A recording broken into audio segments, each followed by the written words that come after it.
Welcome to We Are Guitar. I'm Brad Richter, joining you from Guitar Salon International in Santa Monica, California. Our guest is Douglas Lora, the newest member of the Grammy-winning Los Angeles Guitar Quartet and a 3-time Grammy nominee himself. Douglas is a rare musician who's equally at home playing classical, pop, jazz, and world music, and as a longtime friend of lead guitar, we know he has a knack for connecting with students too. Douglas teaches at Cal State Fullerton, and he recently took a break from his busy touring, recording, and teaching schedule to visit lead guitar schools in Los Angeles. We'll share clips from his 2 performances and some of the inspiring conversations he had with students in a few minutes. We'll also premiere a guitar orchestra performance of Led Zeppelin's Kashmir, featuring Douglas Lora and lead guitar students from around the US. Just ahead of that, I'll teach you how to play Jimmy Page's Kashmir riff so you can play along. Now though, let's get started with one of the many groups of talented young guitarists we'll celebrate on today's show. Here's the Camelback High School Spartan Honors Guitar Ensemble from Phoenix. Hi, I'm Melissa from Camelback High School, and today we are playing Sketch 1 from Music for a While by Francesco di Giandomenico.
My name is Dr. Koziatic, and I teach music at Pulaski Elementary Middle School in Detroit, Michigan. I have been learning alongside my students. And students, I have a question for you.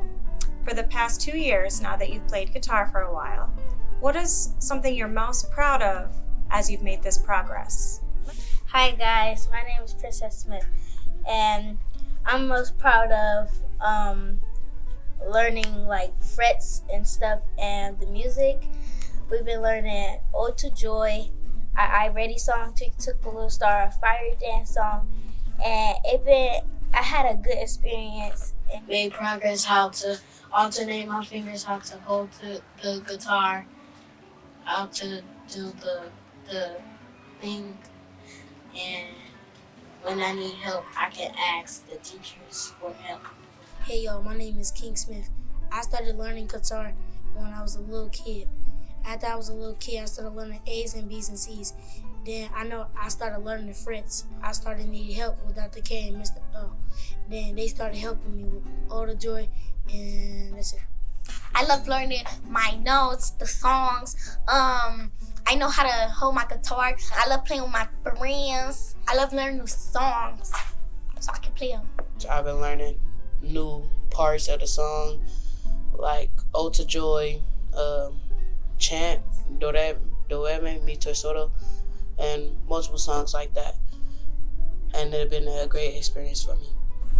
My name is Ayana Vincent, and I'm proud of guitar because of my progress, and I'm stepping out of my comfort zone more and more, and I'm learning about guitar more.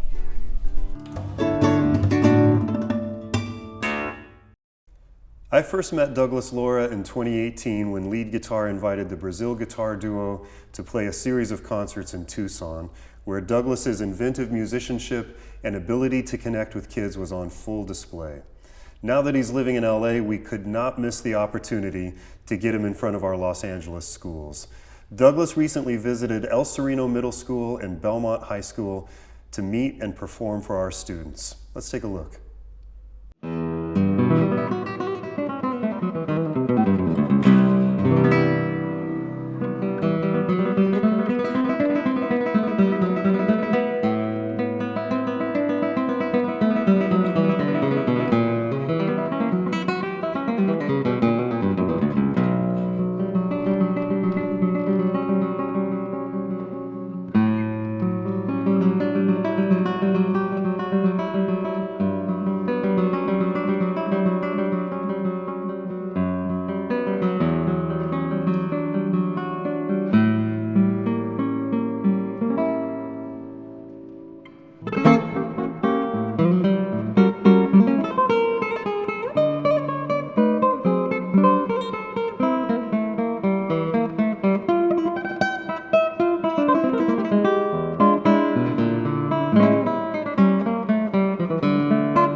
I have many, as I said, guitar heroes, fans, idols that I had.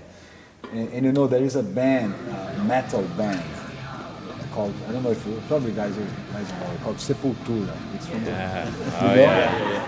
you do? Okay, Sepultura. It's from Brazil, right? Sepultura is a band that I used to love. When I was at your age, probably my dad used to take me to the shows of Sepultura, me and my brother, because we were minors, and my dad had to take us. Okay, and I loved Sepultura for many years. And then, like 5 years ago, I met Andreas Kisser, who's the guitarist of Sepultura. He went to a show of mine, and that was great. That was great. But then we became friends, and then he wanted to take lessons with me. And then he became my student. Music in there. And we became friends, and he became my student. I started to teach him classical guitar because he plays metal, and he plays really well classical guitar and 7-string guitar. And then, 2 months ago, Sepultura was going to play in Brasilia, the city where I live half of my time, like in a huge event for 50,000 people, right?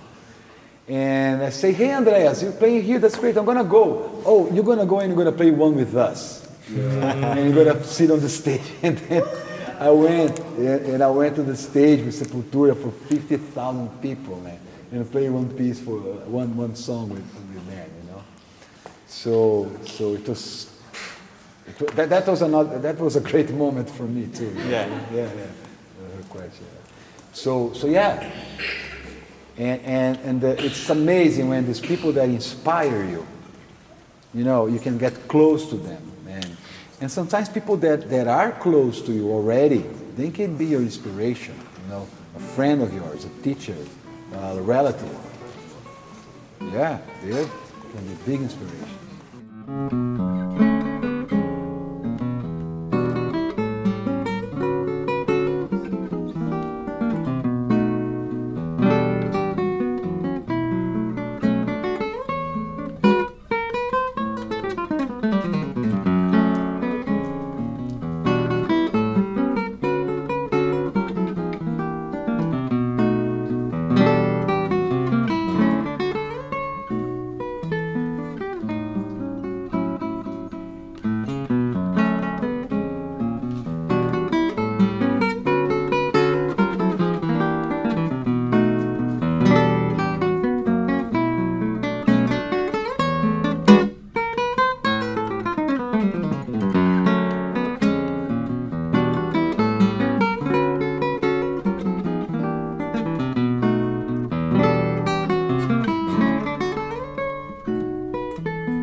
Okay, so who wants to go first? Who's anxious to ask a question? Bring it on. I think anyone in the first row. Okay, there we go. There you go, a brave one. Who or what inspired you to play the guitar? My mom. She was to play, as I told you, during the concert, she used to play piano and guitar all by ear, you know, never studied music, but she was the musical pillar of our family. So she used to play the guitar for us, for me, my brother, my sister, and since we were babies, you know. So I grew up listening to these lullabies and to these songs from the folkloric, from the Brazilian tradition, right? And even sambas, you know, that she used to play. So she was my first teacher also, because when I was seven years old, hey mom, can you teach me? Because me and my brother, we were already getting tennis rackets, you know, pretending that we were musicians. And you know the G.I. Joes? The G.I. Joes, so we take the G.I. Joes, but the G.I. Joes didn't fight them. They were a band. So we just put the arms like this of the G.I. Joes, and you know, put a little piece of wood. That's the keyboard, and then we do shows, and you know that's what we used to do with the military. You know. So yeah, she was the first one. How many hours do you practice? Oh, it depends. It depends, man. It's, you know, that myth of us practicing 12 hours a day to 8 hours a day. I think there is a stage in your life, a phase in your life that you need to put that many hours. But the most important thing is not the quantity, but the quality of your practice. You can stay like for 8 hours with your TV on or with your phone, you know, like, and then doing something and not engaging with it, and that's not going to work. So if you take 2 hours and you do like very seriously, turn off everything, isolate yourself, and be meaningful in everything you do while you're playing, every note, and don't be satisfied with something that is not your best, right? It doesn't have to be perfect, but it has to be your best, the best you can do. So if you're looking for an advice of how many hours you should practice, that's my advice, is how, not how many, but how intensive you should practice. So yeah, whenever I can, man, I practice like 2-3 hours a day nowadays. When I was your age, I had my glory times of practicing 8 hours a day, you know. If you were ever nervous before a performance, what were some things that you have done to relax yourself? Great question. So that thing that we feel, it's always going to be there. You cannot fight against it. You should embrace it. First of all, you maybe want to try to change the name of it, and then instead of calling it nervosism, call it excitement, and call it something that your body is getting prepared to do, right? So an athlete in the Olympic Games, and they're going to run the sprint 100 meters, you know, they are there, you know. You imagine how the heart of that guy is, you know. And so he's preparing to go to, you know, to that moment. And it's the same thing as musicians. We are going to the stage, and that's a magical moment. And people tend to, oh, I don't want to feel that. But that's wrong. You have to enjoy it, because you cannot let that excitement destroy you. Like, you have to take advantage of it, and so embrace it. And of course, there are techniques that you can use, several. But the main thing is to be prepared, is to get used to playing in front of people. Even if you are like in a cafe, like in a restaurant, take a guitar and get used to that feeling. Get used to feel that in your stomach, you know, to that thing. But yeah, sometimes you are playing and you get distracted by things. So practice the concentration as well. Simulate kind of concert situations when you're practicing. Okay, now I finished my practice. Now I'm going to just run through the pieces that I learned once. I'm not gonna stop, because in a live situation you don't stop. You just keep going. You make mistakes, and then you learn how to make the mistakes, and you learn how to make the mistakes less important, because they are much more important for you than for the audience. Everything, the guitar is like, you know, the separation line, and everything from this side on seems to be much more than it is, the good and the bad things. And what is there is completely different, a different game.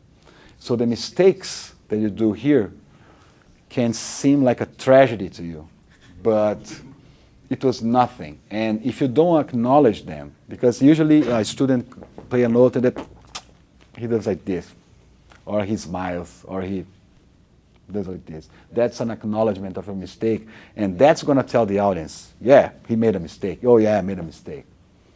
You should not do that. You should ignore your mistakes. That's the way how you learn how to make mistakes. Ignore your mistakes, accept them. That's part of you. That's part of your music. You know, that's part of yourself. So don't acknowledge the mistakes, ignore them, and learn how to do that, because it's a reflex. You know, it's hard to, you have to practice how to do that. So practice the concentration, practice the situation of playing in a concert. That's the first thing. Now, do we have? Can I go a little bit more? Yeah. So there are things that you can direct your mind so it stay focused, and you can practice that at home too. Many people, they talk about many techniques for you to be more relaxed, to be more focused. Some people tell you to keep your mouth half open.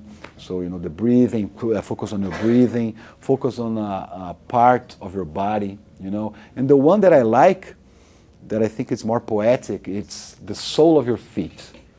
To practice this, to feel while you're playing the sole, the underneath your feet, because that's the contact point with the earth, right, with the planet, and that's where you feel literally grounded, right? So you are touching, like you are in touch, you are connected. So I use that a lot when I'm playing, and if I feel that I'm a little nervous, that my hands are a little, so I feel my foot, breathe, you know, and that helps a lot. So some people they bring other ideas, but that's is the main thing. Is like to direct your concentration to a specific point.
Thanks to Douglas Lora and our partners at Belmont High School and El Sereno Middle School for making that experience possible for students, and to our Los Angeles staff who organized and filmed it all. We'll see Douglas again in just a couple of minutes for the premiere of our Kashmir Ensemble. First though, let's unpack the Kashmir guitar part and take a look at it together. The first thing you want to do to get ready to play this, as Jimmy Page did in the recording, is tune your second string down to A from B. I've already done that just to get ready early. But that's important because that open A string is going to create a drone note that makes the riff build in intensity as we move up the neck. So the left hand of the riff is pretty easy. It's simply first finger is on the second fret of the third string on that A note, and your fourth finger is going to be on the fifth fret of the first string on the A note that's an octave higher. And as we play the riff, we're moving up by one fret or a half step 3 times in a row. And when we get to the top of the riff, we move up by a whole step to this D, or 2 frets, to complete the riff before we move back down. Another way to think about it is your fourth finger is going to start on the 5th fret of the first string, then move to the 6th fret, 7th fret, 8th fret, and then it jumps up to the 10th fret. That's all there is to it. Also important to keep in mind with your left hand is that you play on the very tips of your fingers. That's important because we want to make sure we can hear the open second string ringing. That A note is really important in all of those chords. So you might just check before you play that each one of those strings is ringing clearly before you give the riff a go. So in the right hand, the strumming is pretty easy too. It's simply a down, up, down, down, up, down for each chord. I like to do that with the middle finger of my right hand, down, up, down, down, up, down. You can just as easily do it with your index finger though, or with a pick if that's your thing.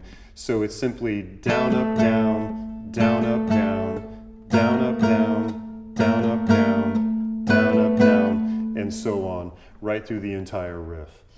Now the rhythm is a little bit more challenging. The strumming alternates between beginning on a beat and beginning on the and of a beat or on an upbeat. So you need to practice that with a metronome or by tapping out the pulse. You can do it with me if you want. I like to do that on open strings, so I'm really just focusing on the rhythm and what my right hand is doing. And it sounds something like this. 1, 2, 3, 4, and.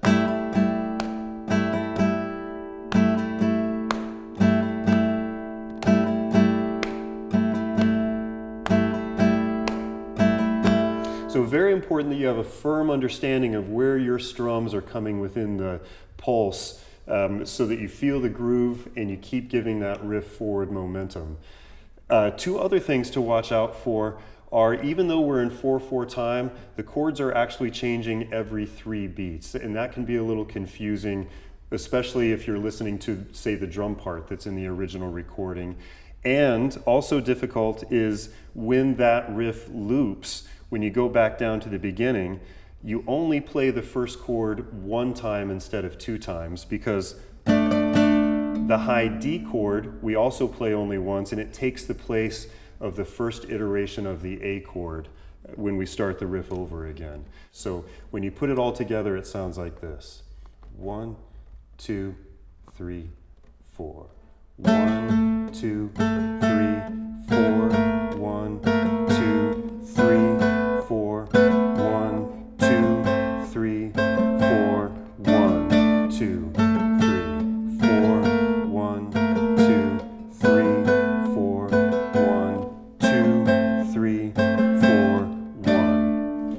That's a little complicated, but very important to understand how the actual meter and what you're playing connect with one another so that you can feel the groove and keep the forward momentum going in the piece. So since you don't have a rock band backing you like Jimmy Page did when he recorded this, let me show you a little something else that you can do to add a lot more intensity to that riff if you're playing it by yourself. So tune your low E string down to D so that your bottom 3 strings are D, A, D. And we're simply going to add a downward strum with your thumb across the 3 lowest strings in pitch between each of the strummed chords. And the finished product will sound like this.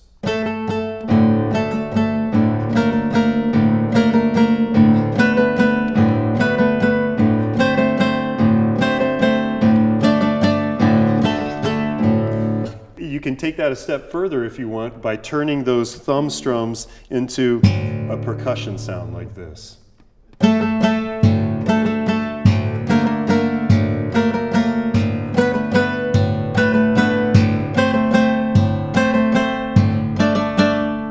It's a lot of fun and a lot of sound that you can create by yourself on one guitar. So now that you know the riff, play along if you'd like as we watch lead guitar students and Douglas Lora perform Kashmir with the help of our friends at Virtual Guitar Orchestra.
It's time for Circle of Soloists, where we hear from students who are learning and arranging solo and small ensemble music that goes beyond the scope of their in-school class.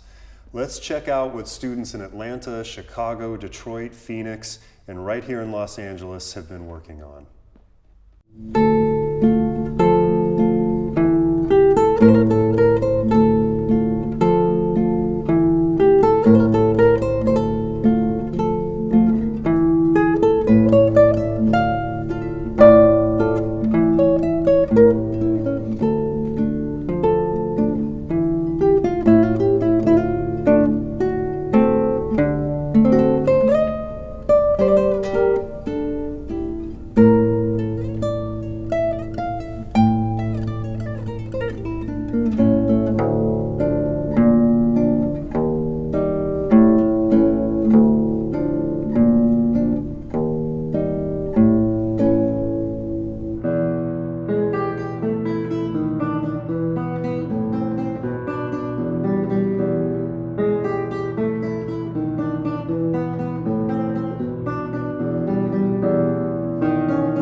cuánto lloré, me dejaste engañado, mis ojos irritados. Fui a la fiesta de ayer, la llamada de la mano de mi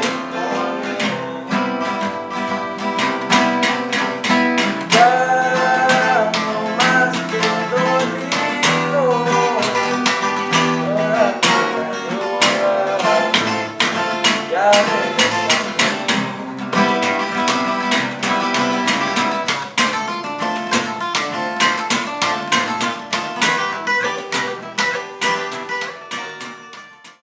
We are the eCALS Guitar 2 and Guitar 3 Ensemble, and we will be performing Mexicana Hermosa by Natalia Lafourcade.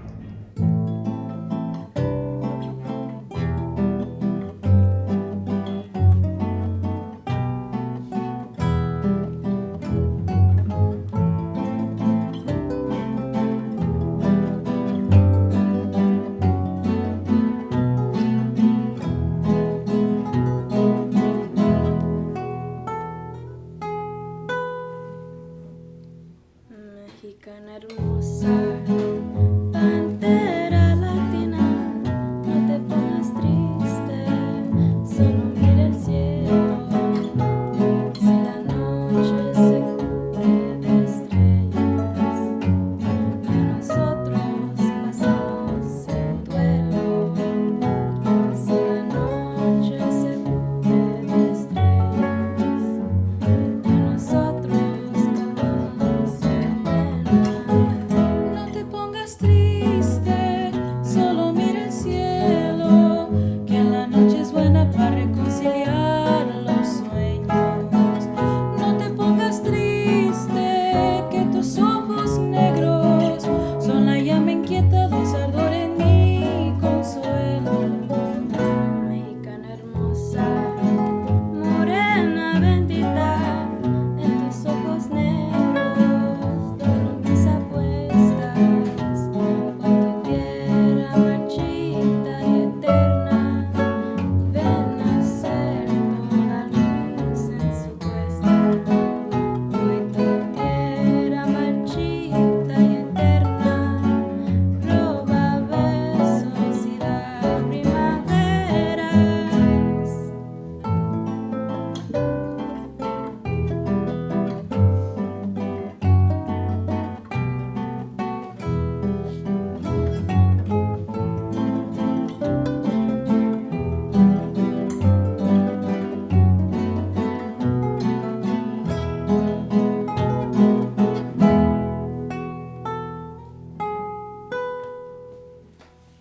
No te pongas triste, solo mira el cielo, que la noche es buena para reconciliar los sueños. No te pongas triste, que tus ojos negros son la llama inquieta, dulce ardor en mi consuelo. Mexicana mía, preciosa María, no te olvides nunca que eres poderosa, que tu manto pasión colorida. Yo le canto mi copla y mi prosa, que a tu manto pasión colorida yo le canto pa' toda la vida. La la la la la la la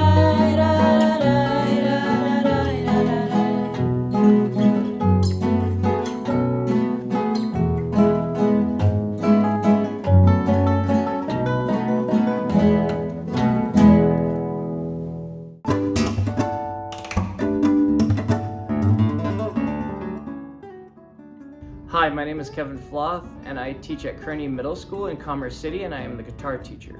When you think about what you've learned on guitar this year, what makes you most proud of yourself? Something I'm proud of is learning chords on the guitar and songs that I've never learned before. So how I got into guitar is my parents got me into all these rock bands. They were like, hey, why don't you try guitar? I was like, okay. And ever since I stepped into Mr. Floth's guitar class, I actually really enjoyed guitar. And what I'm really proud of myself of beginning guitar is that I can move my fingers really quick for the chords. I'm proud of learning guitar because I can read sheets of music and I can play out of school and in school whenever I want.